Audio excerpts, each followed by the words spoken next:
అంటే హరీష్ రావు గారికి ప్రత్యేకించి ఆయనకు ఒక ఇమేజ్ ఉంది, ఒక సాఫ్ట్ పర్సన్.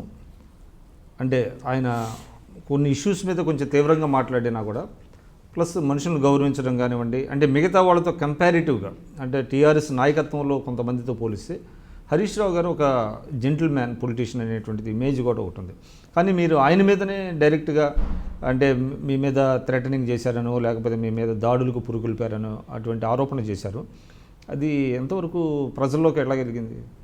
సరే, ఇప్పుడు హరీష్ గారు సౌమ్యుడ, హరీష్ గారు కోపిస్టే అనేది ఢిల్లీ ఆంధ్రభవన్లో ఏం జరిగిందో చూసినారు. విద్యుత్ సౌధ దగ్గర స్టీఫెన్ రవీంద్ర గారిని ఏమన్నారో చూసినారు. అరెస్ట్ చేయడానికి వచ్చినటువంటి పోలీసుల పట్ల తెలంగాణ ఉద్యమ సందర్భంలో ఎట్లా మాట్లాడినారో చూసినాం. సో ఆ సందర్భాన్ని బట్టి ఆ రకంగా మాట్లాడినారని ఈరోజు వారు సమర్థించుకున్నప్పటికీ కూడా వ్యక్తిగతంగా హరీష్ తోటి నాకేం విభేదాలు లేవు. వ్యక్తిగతంగా హరీష్ నాకేం శత్రువు కాదు. నేను మళ్ళీ చెప్తా ఉన్నాను, హరీష్ నన్ను ఆలోచించింది ఏంటంటే మెదక్ జిల్లాలో ఒకే ఒరలో రెండు కత్తులు ఇమడవు. రఘునందన్ రావు, హరీష్ రావు మెదక్ జిల్లాలో టీఆర్ఎస్ పార్టీలో సమంగా నడవలేరు. రఘునందన్ రావు అనేటోడు ఏ రోజున టీఆర్ఎస్ పార్టీలో నాకు శత్రువే అవుతాడు అని హరీష్ రావు గారు భావించారు కాబట్టి నన్ను బయటికి పంపించినారు తప్ప అందులో కొత్తగా ఏం లేదు.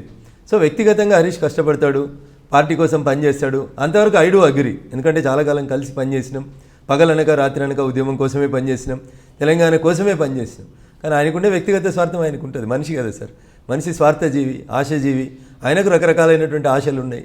ఆ ఆశకు నేను ఎప్పుడైనా అడ్డుపడతానేమో అనేటువంటి బాధతో నన్ను బయటికి పంపించిండు అనేది నా అంచనా. అంటే ఒకటండి, అంటే టీఆర్ఎస్లో మీరు సుదీర్ఘకాలం పనిచేశారు, ఆ పార్టీ ఉన్నతికి మీరు కూడా దోహదం చేశారు.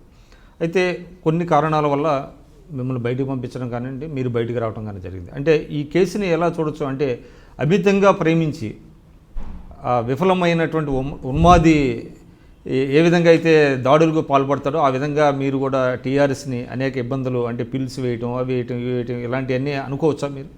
సరే, ఇప్పుడు అంత పెద్ద పదానికి నాకు అర్థం కాలేదు. కానీ తప్పు ప్రభుత్వం చేసినప్పుడు చేసిన తప్పును ఎండగట్టడానికి బాధ్యత గల ప్రతిపక్ష నాయకునిగా పనిచేస్తూ ఉన్నాం. అది ఉన్మాదమే అయితే ప్రజల కోసం ఉన్మాదిగా మారడానికి నాకు ఎలాంటి ఇబ్బంది లేదు.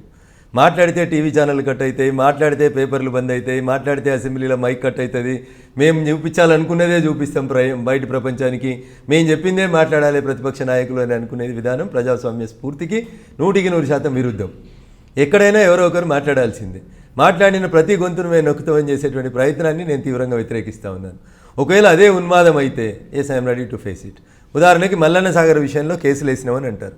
మల్లన్న సాగర్లో ఆ రోజు ఉన్నటువంటి పరిస్థితి, ఈ రోజు ఉన్నటువంటి పరిస్థితి కూడా నేను కంటెస్ట్ చేసినటువంటి నియోజకవర్గం మెదక్ జిల్లా, పూర్వ మెదక్ జిల్లా, ప్రస్తుత సిద్దిపేట జిల్లా దుబ్బాక నియోజకవర్గం. మల్లన్న సాగర్ గొడవ జరుగుతుంది, దుబ్బాక నియోజకవర్గ పరిధిలో జరుగుతుంది. ఆ నియోజకవర్గంలో పోటీ చేసి ఓడిపోయినటువంటి ఎమ్మెల్యే అభ్యర్థిగా ఆ ప్రాంత ప్రజల సమస్యలు ఏమైనా ఉంటే నేను కొట్లాడేటువంటి ప్రయత్నం చేసినాం. ధర్నా శిబిరం పెట్టినాం, దీక్షా శిబిరం పెట్టినాం, కొట్లాడినాం, వెళ్ళినాం, ప్రజల తరఫున రిప్రజెంటేషన్ చేసినాం. మీకు పోలీసులు ఉన్నారని, అధికారం ఉందని లాఠీ చార్జీలు చేసి గొంతులు నొక్కి 144 సెక్షన్లు పెట్టి గ్రామాలలోకి ప్రతిపక్షాల నాయకులు రావద్దని మీరు ఆంక్షలు విధించినప్పుడు కూడా మేము కోర్టుకు పోవడం ఉన్మాదమే అయితే మేము ఆ ఉన్మాదాన్ని పే చేయడానికి సిద్ధంగా ఉన్నాం. 123 జీవోని మేము వద్దన్నాం. మేము వద్దంటే ఏమన్నారు, ప్రాజెక్టులు కట్టడం ఇష్టం లేక ప్రతిపక్షాలు కోర్టుకు పోయినాయి అన్నారు. చివరికి హైకోర్టు అదే 123 జీవోని కొట్టేసింది కదా. మరి మేము మాట్లాడింది కరెక్టా, ప్రభుత్వం మాట్లాడింది కరెక్టా అనేది ప్రభుత్వం పునరాలోచన చేయాలి. చివరికి 123 జీవో ప్లేస్ లోపల మళ్ళీ కొత్త చట్టాన్ని అసెంబ్లీలో పెట్టాల్సినటువంటి పరిస్థితి వచ్చింది.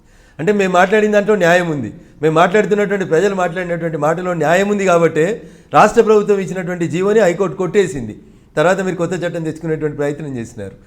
ఏ పీడిత తాడిత బడుగు బలహీన వర్గాల పక్షాన మేము మాట్లాడితే అది ఉన్మాదమని అటు అధికార పార్టీ అనుకున్నా, లేదా మీలాంటి పెద్దలు ఎవరైనా దాన్ని అట్లా నిర్వచించాలనుకున్నా ఉన్మాదులుగా మారడానికి కూడా kindly subscribe to I dream news.